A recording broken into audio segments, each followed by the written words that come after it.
Stop that. Stop that.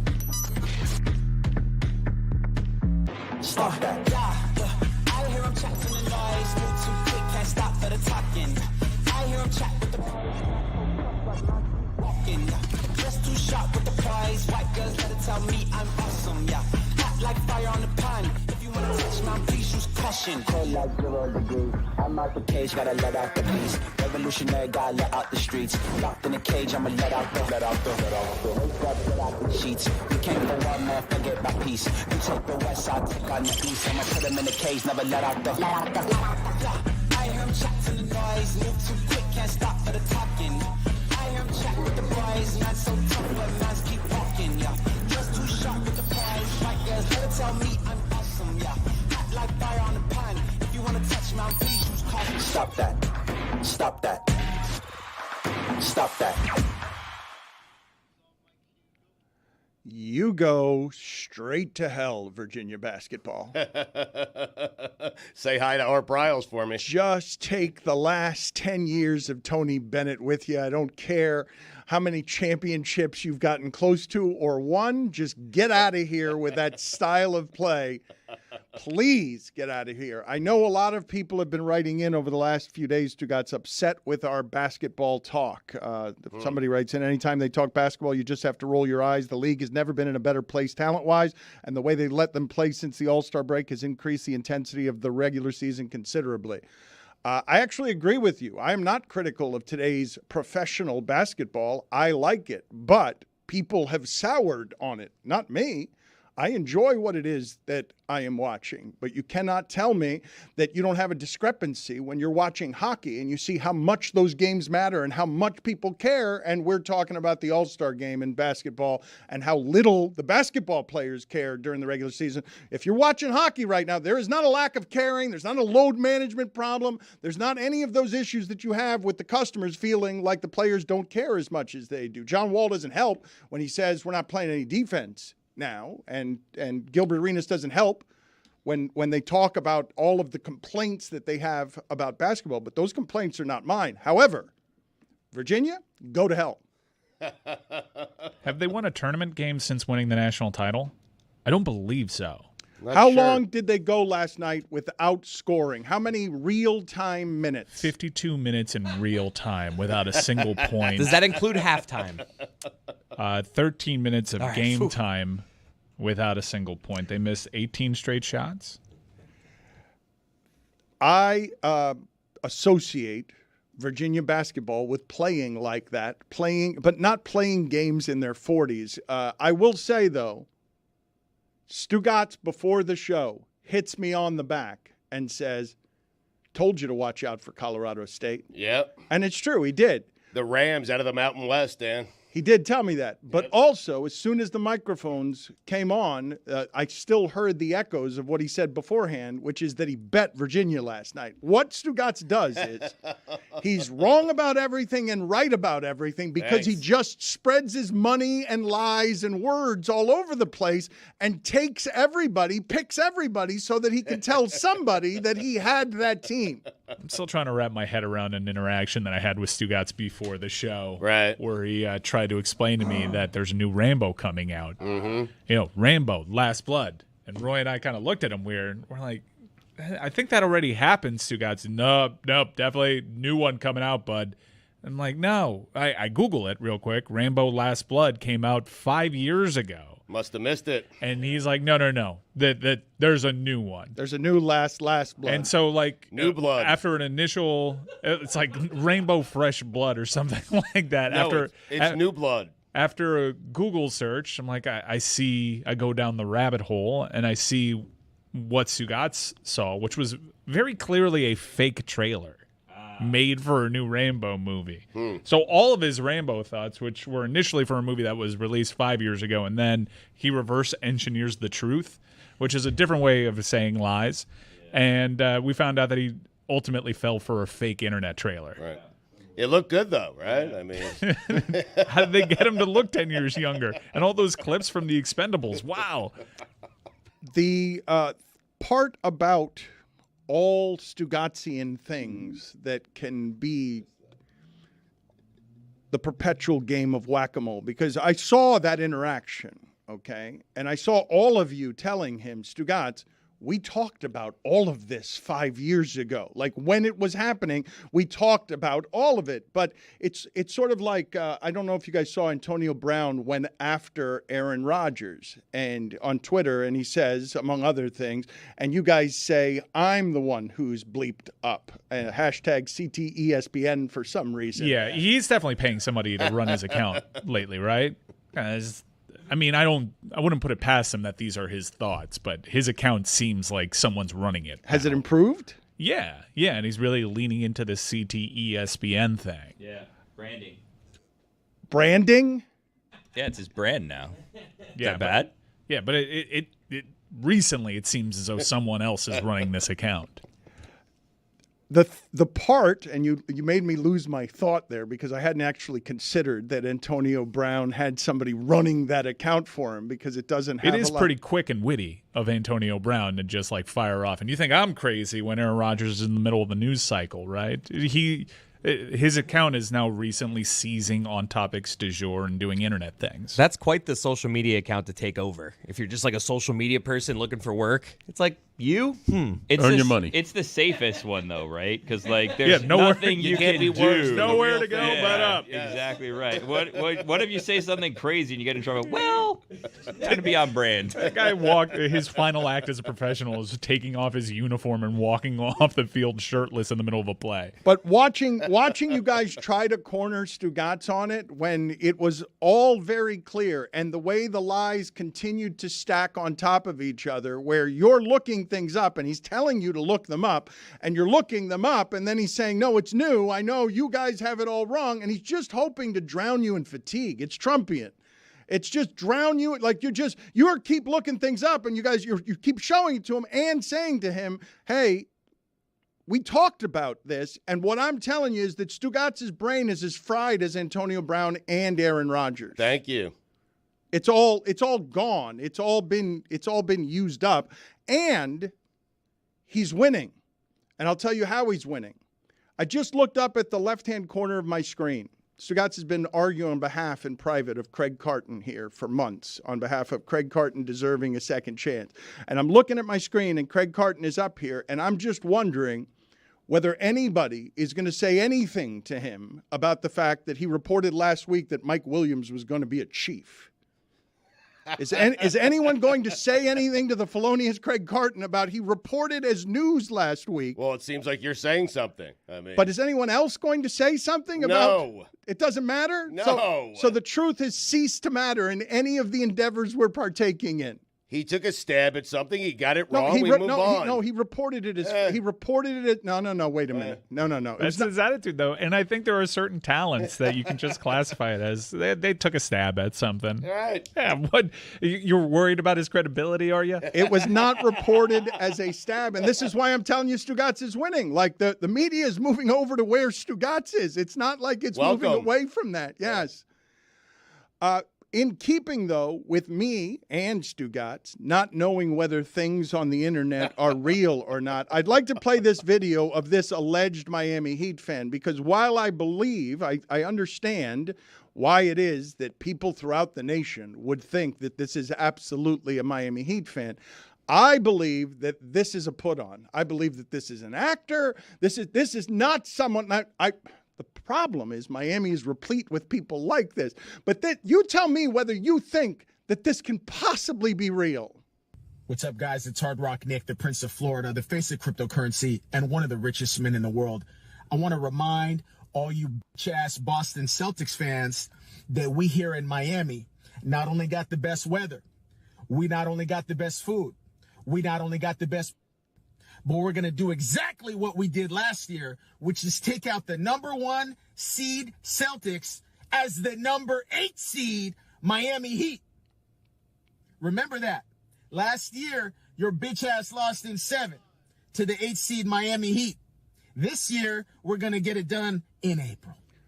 All right. I want you again, please, just roll that again without audio, please. I don't want to hear it. And I just want to ask the audience and on a Twitter poll at Le Batard Show, what is the fakest thing in this video? Is it the eyebrows? Is it the teeth? Is it the eyelashes? Is it the necklace? Is it the watch? The watch. Or is it one of the richest men in the world? Yes. What is happening here? Please, someone explain to me. He has some. This has some pharaoh undercurrent. Yeah, Xerxes from 300 right there. Without the muscles. No, but he's one of the richest men in the world. Right. I think this is part bit, part no. He's just an awful Floridian as well, and he's leaning in. If you go to his social media accounts, he seems pretty terrible. This is real. Naturally. This is real. This character is certainly this could be Sacha Baron Cohen for all I know. It also looks like it could be a bald cap. I think that I should do this as a grid of death punishment. Oh no. You would look great. You would. You guys always say this. You can't just volunteer to do grid death punishments, right? The Bears aren't playing this week. Right. He just wants to do it. I have 8 penalties due. Yeah. How do you have more penalties than weeks in the NFL? You really need to get on paying up, Dan. I've tried to. I rule with an iron fist. With you, it's been more of a tinfoil fist. But you really got to start paying off some I punishments. lost here. like 12 times last year. I feel like you dressed up 12 times last week. There is a costume basket in my house that I dread walking past every day because it's so filled with wigs and top hats. That's your 50 Shades room. We've always said you had that. You had a worse season than the Panthers. I was really bad. I just lost all the time, and it was 4 punishments. Cool. All right, tip of the cap. Moving on. Every day you got something going on, and now you see this and you're inspired. I think somebody needs to pay this as a grid of death punishment. This dude apparently has an OnlyFans. I'm going to do some recon. Okay. Thank you for doing a little bit of journalism back there. I think it's just solo videos, by the way. You can ramp it. I also want to play some audio here, Stugots, of Jazz Chisholm. I was surprised, actually, that the Pivot made an appearance in Miami or in South Florida to visit Jazz Chisholm and to spend some time with him. And this is not audio that you hear very often, especially not in baseball. Now, let me set up for the audience a little bit of what has happened over the years with Jazz Chisholm in Miami with the Marlins. He's become a star. He's flamboyant. He's charismatic. And he's at the crossroads where Bryce Harper was a few years ago, where his style of play is aggressively flamboyant in a sport that historically doesn't like that stuff. And he never cites Miguel Rojas by name, does he, in this audio that we're about to hear? But everyone assumed that it was Miguel Rojas because Jazz Chisholm for many years now has had a problem in that clubhouse with people who do not like that he's showy, that he sort of fractures some of baseball's unwritten rules in terms of not being sportsmanlike in the way that they were in the 1920s when fans were wearing suits and top hats to the game. So a bit of a backstory here before you get that to what Dan is saying. Yes, there has been in the past a schism of sorts, I guess, in the Marlins locker Chisholm room. schism. Exactly right. And there seemed to be sides that were drawn, and Jazz was on one side. And it appeared that at the time, Miguel Rojas, who was named team captain, was on the other side. And he does not mention him by name here, but if you followed the team over the past seasons, you knew this was kind of a thing. Now, Miguel Rojas is no longer on the team. He hasn't been on the team. He's in Korea right now playing for the Dodgers. There's a game going on right now, Yeah. incidentally. We do not usually, we're not able to say that very often at Regular season. 9 o'clock in the morning. Regular baseball. season, began in Korea today, I believe, for 2 games, and then they come back and they take a week off and they play spring training again, and then regular season gets going again That's a dumb. week from now. Yeah. So, anyways, yes, there was This has a been the situation case for like 15 years, too. It's happened. It's happened a number of times, but most people just kind of miss it because it happened. Sometimes the game's like in the middle of the night because it's across the world. More people have noticed this year because it's Ohtani. Yeah. Anyway, so Jazz and the team captain were at odds. There was closed-door team meetings. Lots of things happened. At one point, I think last season or the season before, Miguel Rojas went and just started blocking everyone on Twitter and blocking all the media on Twitter. And then Mature stuff. The goodwill that he had built over the years kind of faded away when he was blocking the local media and Fish Stripes fish on first and all that. And you don't block Christina De Nicola and think that you're going to get away with it. And that's kind of what happened with Miguel Rojas. He overstayed his welcome here. So anyways, he's not mentioned by name here, but if you know the backstory, you know that Jazz and Miguel Rojas were at odds over the years. And it's a couple years old now because he's, again, not on the team and hasn't been for 2 seasons. But he went on the pivot and kind of just decided to go in on Miguel Rojas, not by name. Because if I was sleeping or anything, nobody would even blink twice. They'll let me sleep through a whole game. You know what I mean? Like, bro, because it's happened. Yeah. It ain't like this is, I'm telling you, bro, our team captain, when I was younger, came in, saw me sleeping before the game, like an hour before the game, and like he knew we had a team meeting, let me stay there and slept through the team meeting. Okay. And the coach came and woke me up 15 minutes before the game. The team captain. Yeah. Come on, bro. How's that a team captain? Yeah. That's not a team captain, bro. Yeah. So that's why I say now, I know if I'm sleeping, Tim, hey, bro, come on, brother, we got to go. Anybody in the clubhouse would do that. Yeah. Like, even up to Sandy, to the Spanish boys, to the white boys, to the black, it don't matter who it is. Our clubhouse now is so together, it's like, bro, we don't even see color in that clubhouse. Yeah. There's not a color in that clubhouse. From the top to the bottom, there's not a color in that clubhouse. What are you laughing about, Mike? Spanish boys. That's one way to phrase it.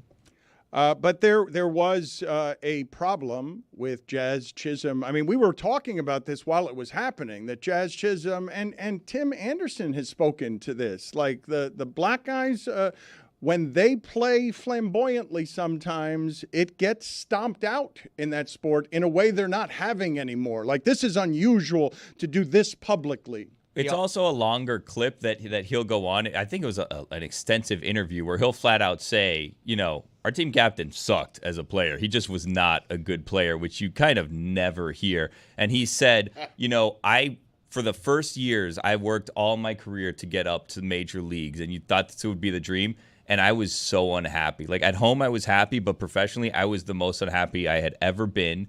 And it's just because of kind of the environment that was going on there. You'd see rookies come up, and they'd hit home runs, and they'd get excited, and they looked up to Juan Soto, so then they started celebrating like Juan Soto. And then instead of, like, congratulating this guy, first or second game coming back, the team captain and then kind of like the captain's friends would go and sit down and be like, you're not Juan Soto. What are you doing? Respect the game. You're doing this wrong, blah, blah, blah. And then Jazz said he'd come over and try to, like, you know, prop the guy up. Now, this is Jazz's side of the story. Not to say that it's not what happened, but we're getting Jazz's side of the story here. But it gives a little more insight and information into a situation that, you know, Marlins fans, which, you know, speaking to the nation here, a lot of people are not following the ins and outs of the Marlins clubhouse every day over the past years, but it gives a little more information into exactly what was going on there when you knew there was kind of this rift.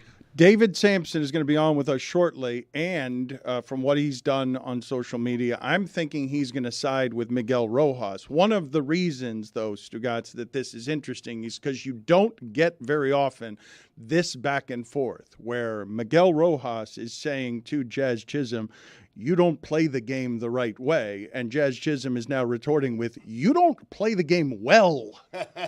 You're not good at baseball. You stink and should have never been a captain. I told you before, Miguel Rojas should not have been a Major League Baseball player. I don't believe he's very good defensively, but as a captain of a team, that's just because the Marlins are always, paying everybody in coupons. And he was a mainstay because the franchise doesn't have any of those, and they just made that guy the captain because he's a professional guy. But I understand why a young flamboyant player wouldn't be here for a captain who hadn't done much of anything in the major leagues that was successful, telling him how to be when Jazz Chisholm is a good baseball player. It's not common where a team captain ranks 31st in their position at OPS over the span of their career. There's only 30 teams. So that's, how do you get to see? That's not great. Well, so that's kind of the thing, because he right? plays the game the right way. Well, not just that. How did he get to the Dodgers? The Marlins actually got him from the Dodgers, and then he ended up back at the Dodgers. But he was on the Marlins, and like David will come, he was part of the Marlins when the sale happened, and then they got rid of a lot of their bigger stars, and he was a guy that was a mainstay at the time, and he was a guy that could, be the Marlins way. He was also happened to be a shortstop when a shortstop took over the team, and thought the shortstop is the most important position. This is the captain of the team. Who's our shortstop? Okay, he could be the captain of this team. And then I think he took being captain very seriously, and like he even wanted to at a time do more. Like when we were out at NFL opening night when the Super Bowl was down here in 2020, the Marlins had him going around doing interviews with people to try to have him be more of a face in the media and be more of this thing. So great, though. Think about what we're talking about.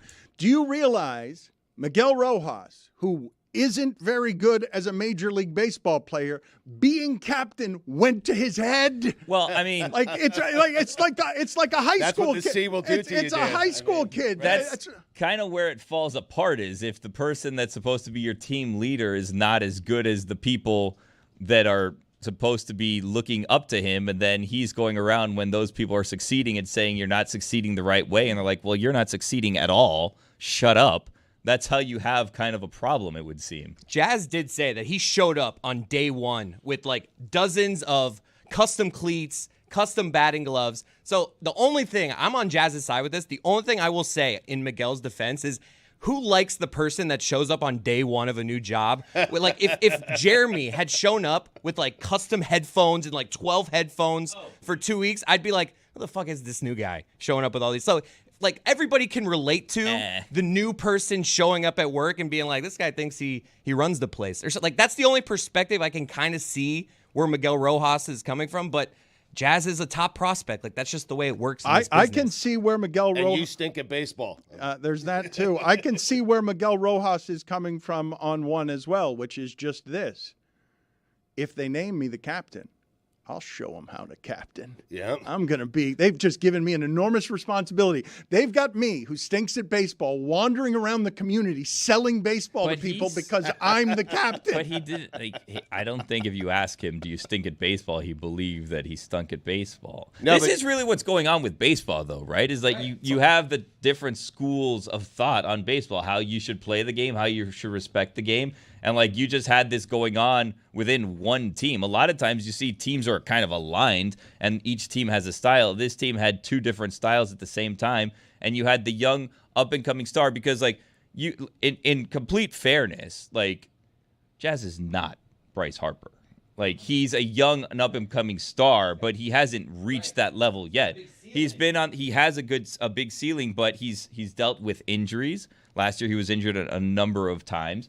And he hasn't lived up to, I think, the potential that everybody thinks that he can get to. And it's not to say that he won't. It's not to say that he's not good. But, you know, you found this with Jazz also. He's somewhat of a polarizing figure in baseball in that he was the cover athlete last year. And people were not happy with that because they're like, what did you do to get this besides just kind of being flashy? So he's faced What that did Rojas criticism. do to get the C, though? I mean, That's another aspect of this is it's being painted right now as Miguel Rojas was acting independently, that he was given this captaincy and he decided what he was going to do. And it's absent of any conversation that this is a directive from whoever made him team captain. You don't think whoever made that decision pulled him aside? Hey, we got this new guy, Jazz Chisholm here. Why don't you teach him how to be a pro? These are conversations that are had, and sometimes the team captain gets to be the bad guy so the manager can put their arm around Jazz Chisholm and be like, and build them back up. This is all Good people cop, bad management. cop. Yeah, this is all But- people Good management. captain, bad captain. Well, but it seemed as though Miguel Rojas would go and tell Jazz certain things, and then he'd go and complain to Don Mattingly, and then Don Mattingly would go to Jazz and be like, Miguel Rojas was saying the opposite of which is like horrible management. If I'm going to be perfectly honest, like that's not what you should be doing as manager because you're just making the situation worse. But Miguel Rojas was not acting alone. He did have other players who were on his side here. Like Jesus Aguilar was on his side here. Not to name names, but Hey, he was a good player for them. Another guy at the time, he had his moments. I told you that Valerie only sings about one Marlin. It's Jesus Aguilar, Marlin's first baseman. It gets sung around the house. I told you guys. Very strange. Okay, cool. It is. Put that in the list for March Sadness next year.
I've got a number of not adult silly things that I enjoy around here, Stugotz. You've heard me object to the fact that everyone claims that I like to dress up in costumes, but I do enjoy whenever it is I'm dressed up in a costume to say something serious or newsworthy that ends up traveling and no one mentions while objecting to what I'm saying that I'm wearing a ridiculous costume. You admitted last segment you have a costume box in your apartment. But only because I owe so many penalties, not because I want to be. You also just saw someone, you're like, I could dress like that person for fun. It's just I owe that many penalties, and I thought of asking the room to do it, but none of you will do it. I lost 4 times. I'm I all did caught them all. up, yeah. That's the thing. I'd Woo. pay my debts. Good season at the Grid. I was going to dress Rocky. as a baseball player, but that got stolen. Another thing that I also enjoy, though, is going after with commentary some of these fan bases that get enraged because they hear so few national people talking about their teams or their schools or their programs. So someone who is on Twitter, I am me, a mom first, but a boiler a close second, writes the following. This dude, pointing at me, has completely lost all credibility and clearly does not have a clue. A lot of exclamation points and capital letters here. Plus, you are officially off the Christmas card list. Ooh.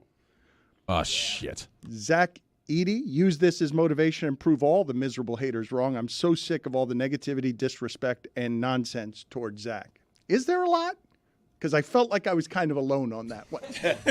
Is there a lot of that towards Zach? There's a lot of praise. He's a great college basketball player. We're just seizing on why he's not going to be a highly touted professional prospect, but use it as motivation. I don't think it'll make his feet move quicker. Somebody else writes in, David Samson's going on tour. He's coming to the venue I work at. What should I expect? Was this announced?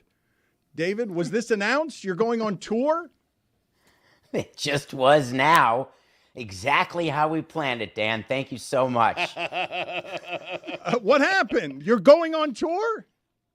What happened is that Metalark was supposed to get you on tour and didn't, and supposed to get Pablo and me on tour and didn't. So I just went outside of you and Metalark, and I got a promoter, and I'm going on a 6-city tour starting April 2nd in Philadelphia, doing live, nothing personal with David Samson shows. 90 minutes, me on stage. There may be some guests, you never know. And I may be coming to a city near you. Dan, we got it together in weeks, and it's taken years for you. What are the cities you're going to? We're starting in Philadelphia on April 2nd. I'll be in Atlanta, Boston, Nashville, Pittsburgh, and New York City. We're doing it at city wineries in those cities. So it's an intimate, like 300 people. Although, of course, maybe only 7 people will show up, and it will be Let It Ride, part 2. But I do feel as though people will be interested to see what we do. Watch me do it live. There'll be interactions with the audience. It will be fun. It will be funny. And Dan, you're invited. I can't invite everyone because there's no budget for that, but you're invited should you choose to come. You should go to the entire tour, Dan. I mean, be like a Samson head, like a deadhead, you know? Tour with Samson? Yeah, just tour follow with a Samson. groupie? Yeah. When he made the reference to Let It Ride 2, I should tell the audience that it's the single worst promotion in the history of this show. David Samson, after much success, every time we've done anything publicly, we decided to see David Samson's favorite movie at the Hialeah Movie Co., Let It Ride. It was raining torrentially, not that that mattered. I hid behind a curtain because 7 people showed up. I'm really considering firing that event back up again for our 20th anniversary. Let It Ride Part 2. Why? In Hialeah. Only this time, the guy who wore flip-flops to Oktoberfest, who slid his foot underneath a bathroom stall, will be there.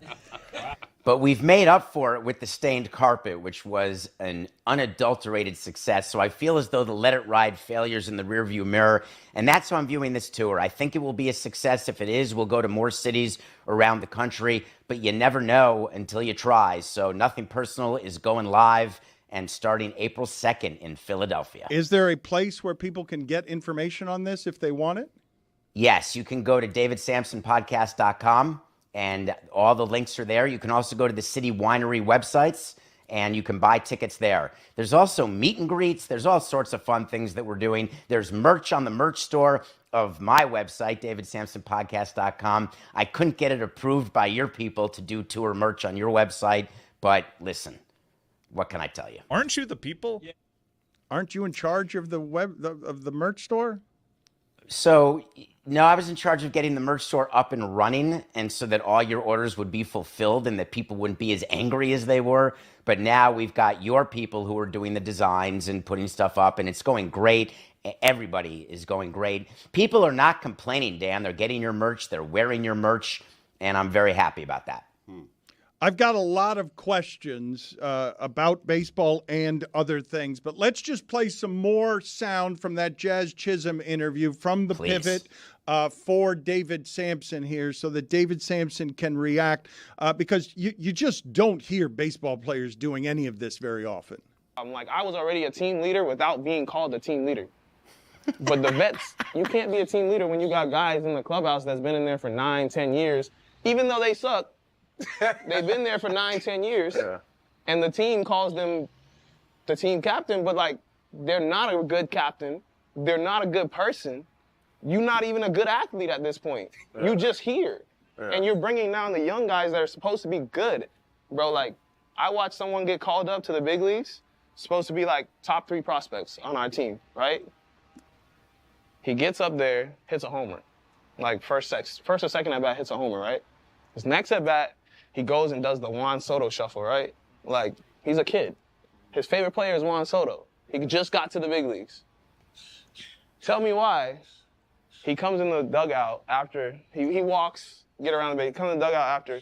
These vets sit on the side of him and start yelling at him saying, bro, you're not Juan Soto, bro. You shouldn't be doing that. Juan Soto is an all-star, da-da-da-da. You can't be doing that. Bro, what do you mean? He's having fun, bro. We playing a fucking kids games. Like, that's when I step in and say, bro, y'all better back up off this boy, bro. This man is starting. He's playing every day for us. Why are y'all in his face? Y'all don't even play every day. What's up? Like, get off my man, bro. He's supposed to be helping us win when y'all bringing him down. Samson, what are your thoughts there? I'm barely recovered. I did nothing personal this morning. I played that video and I talked about it. Let me address something right now. In the hundreds, if not thousands of players I had in my career, Miguel Rojas is one of the best people I have come across. So for him to say that Miguel Rojas is a bad person is incredibly disingenuous. 2, what have you done, Jazz? Nothing.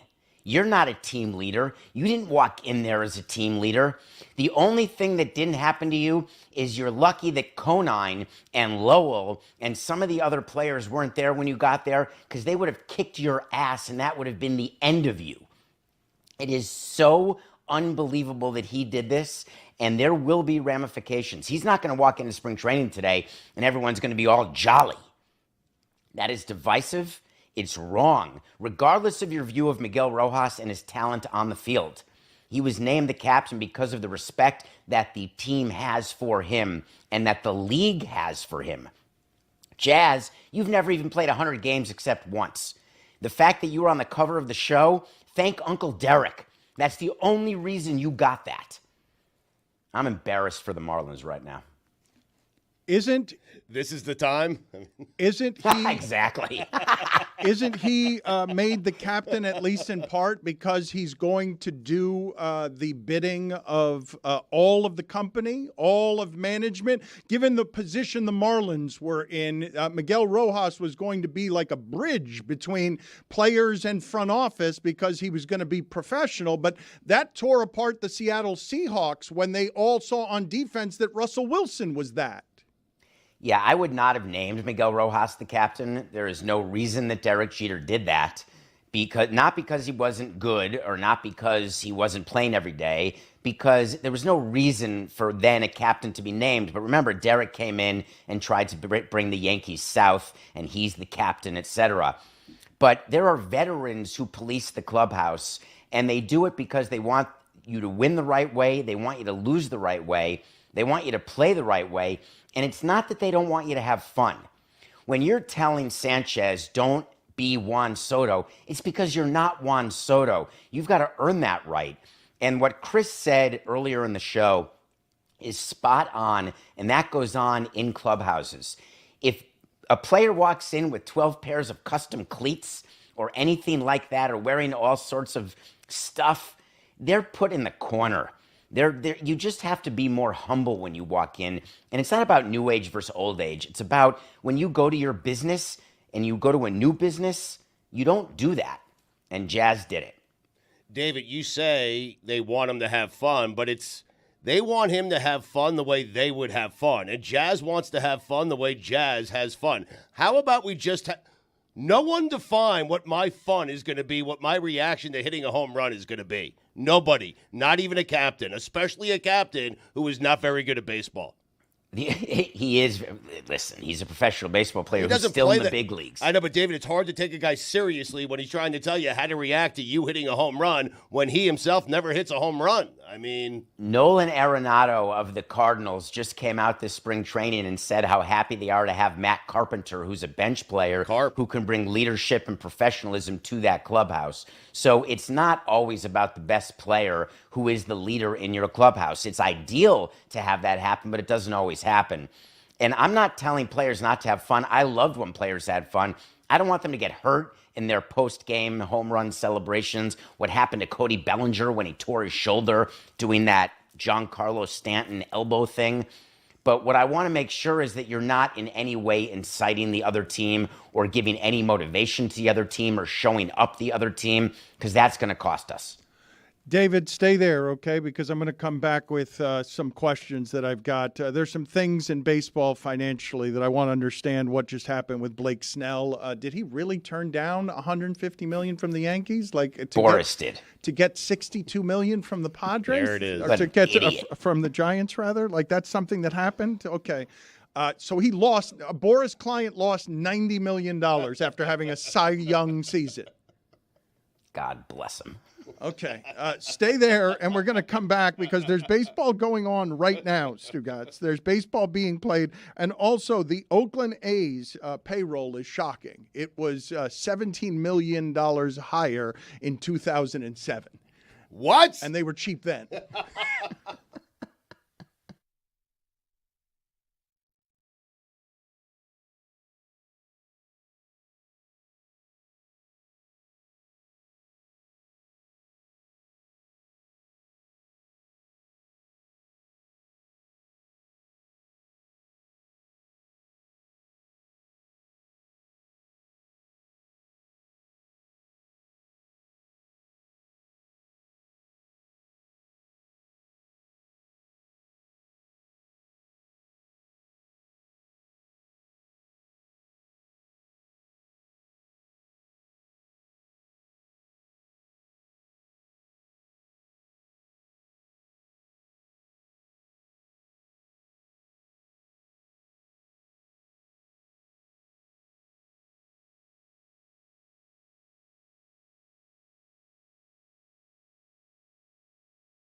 David Samson hates no one publicly more in sports than Scott Boras. And now Blake Snell has gotten 2 years, $62 million. Matt Chapman, 3 years, $54 million. Bellinger, 3 years, $80 million. Those are not small contracts, but they're short contracts. Those are all Boras clients. Explain to me what happened there, David. Explain to me how a Cy Young candidate ends up not signing with anybody when everybody would like the pitching of a Cy Young, not a Cy Young candidate, a Cy Young winner. Scott Boras, Eddie the Eagled. He finally did it. He finally went over his skis. I don't know if that's an old reference. It is. You do know it's an old reference. It's a 1988 terrible skier. How do you not know that's an old reference? It's 40 bleeping years old. Because I expect people still use that, when there's a Saving Silverman, or when you're dating someone who's really way more attractive than you are, and she's out of my league. The expression is you're Eddie the Eagle. No. It's an old reference. Yes, is the answer to your question. It's not from this century. Well, this century is only a quarter old. So Scott Boras makes promises to his players. This is what he does to poach players and get players. He says, I'm going to get you blank, turn it down. He did it with Juan Soto, turning down $450 with the Nationals. Don't you worry. I'm going to get you more. And every year, an owner bails him out and gives his player what he promised his player. And finally this year, the owners said individually, not together, they said, no, we're not going to do it. And so all of Boras's top 4 players, one of whom is still unsigned, Jordan Montgomery, they had to take lower deals with opt-outs, and they got totally screwed because Boras was demanding too much money. Blake Snell, Cy Young winner, but he's a 5 and dive guy. That's what he is. And so you don't give the amount of money. Even the Yankees, they offered him too much. When Snell said no, the Yankees said, all right, we'll pass. We just had a moment of intelligence, and they did not even go back to the table before he signed for that $62 million. Except, guys, that's not the biggest issue Scott Boras has. There's mutiny going on right now in the Players Union, and Scott Boras is losing all his power, and I'm here for it. The day of Scott Boras running baseball, it's over. Finally, it's over. Give me the details on the mutiny, please. The details is you have Tony Clark, who's the director of the union, and he's got a lieutenant named Bruce Meyer, the name you may know from the lockout. He was an aggressive pit bull negotiator who the league did not like dealing with, who was really answering to Boras and Boras's players the entire time.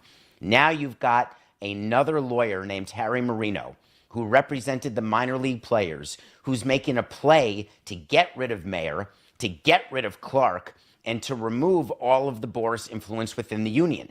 And so you've got players on Marino's side, you've got some players on Meyer's side, and there's going to be a winner and a loser, and it's going to be binary. And the best part is that the owners are loving this, because going into a negotiation, believe it or not, it's starting again soon, you want the union to be divided. And the other agents are loving this because they want Boras to be removed because he had exerted so much power over the last negotiations where you want to take care of the richest players only.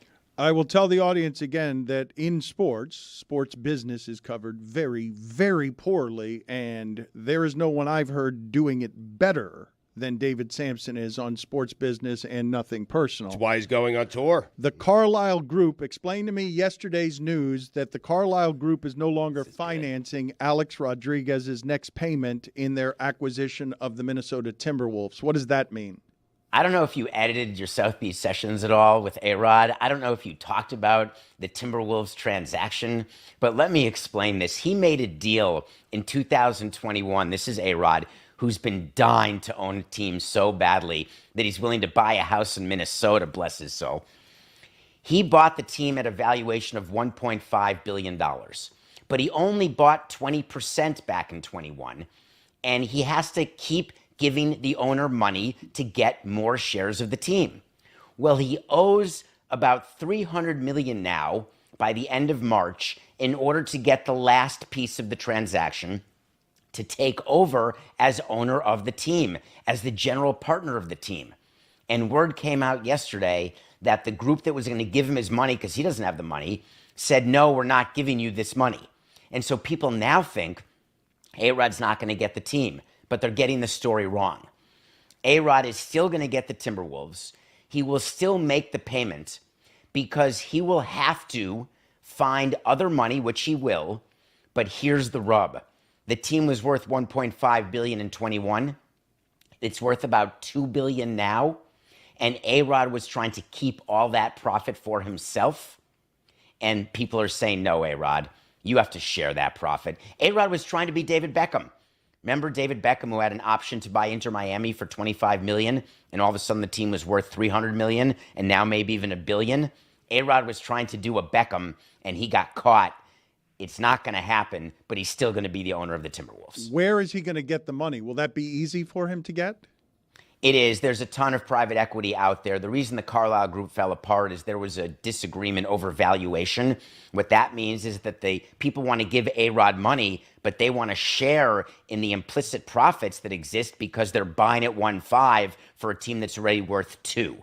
And A-Rod's charging them 2 to buy now. All he has to do is charge someone 1.5, which is what he's paying, and then he'll be able to secure the money.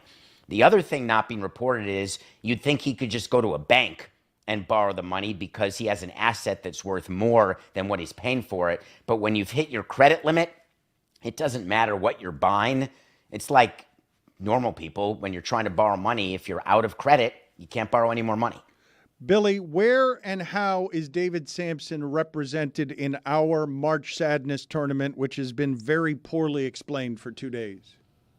Well, that's not a good setup for this. Terrible. I would say that we have a lot of exciting things going on with March Madness in the Le Batard and Friends universe. We have merch sadness going on at lebatardaf.com, where you can go and you can fill out a bracket. David oversaw that, I believe, or did. I don't know. Anyways, but David, we wanted to include you here in our March Sadness tournament as well. In fact, if I'm going to be honest with you, I don't want to give too much away, but David's also represented in another region as well. But today, David is represented in play-in games where there's a battle of the Davids. David versus not Goliath. David versus David here, which is something's got to give, because if you remember David versus Goliath, David won. Spoiler alert. Here there's two Davids, so someone's going to have to lose. There's no Goliath.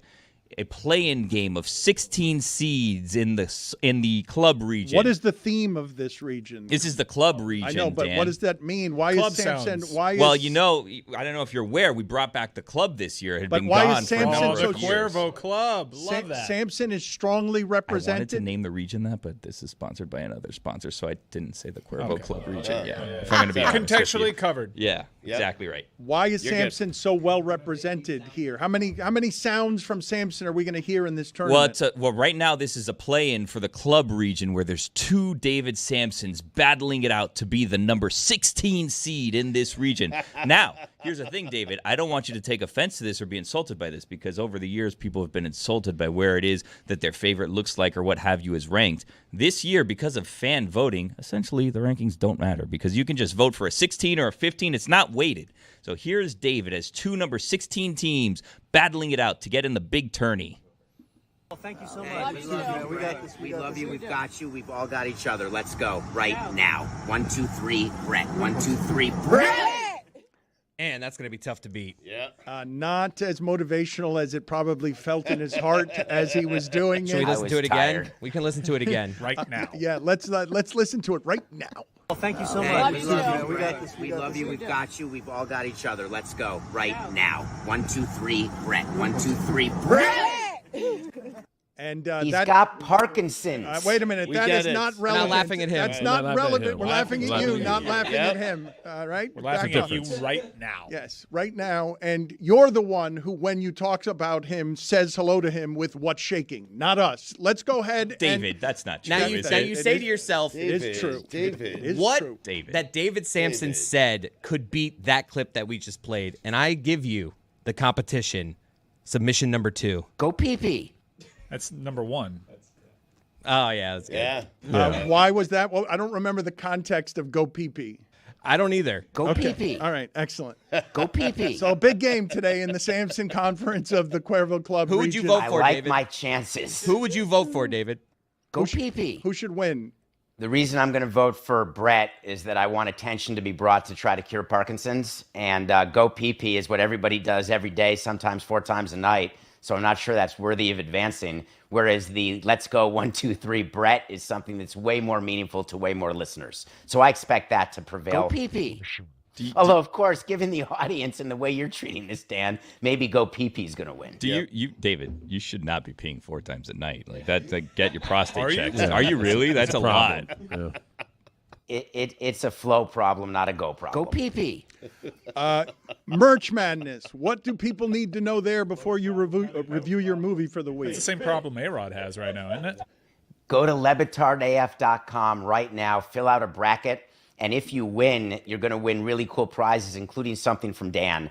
But if you beat me and I entered a bracket, you'll be in a raffle to win another piece from my memorabilia collection, much like the 49 people who beat me in the stained carpet Oscar ballot, where one of them won a piece of memorabilia. So go to lebatardaf.com, and the problem is I filled out my bracket, and then there was a major injury announced, and I asked whether or not I could fill out a new bracket, and I was denied by Bimmel. You seem to get a lot of no here at Metal Art. Just use Media. another email. Who's gonna know? Right. Yes, go ahead and review your movie for the week, please. Less than a minute. Let's talk about Spaceman. Let's talk about Adam Sandler, one of my favorite actors who does movies from Click to Billy Madison. He made this movie about him in space, and he all of a sudden becomes friends with Paul Dano, who is like a spider, and he's alone for a year. And Carey Mulligan is his wife, who's back on Earth, who wants to divorce him, but she's pregnant. And Adam Sandler's floating around. There was no costume designer because he wears what he wears every day, those gym shorts that is part of his everyday life. I don't understand what the movie was. I get that you're making money with Netflix, but let's get back to a little quality if possible. I'm quite disappointed with what Sandler did in Spaceman. Nothing Personal is the name of his podcast. I'm not sure a lot of people would say what you said, that Adam Sandler is one of their favorites. I like him too. Click. He's got range. Yes, Click. Nobody's saying that. Thank you, Samson. Go pee-pee.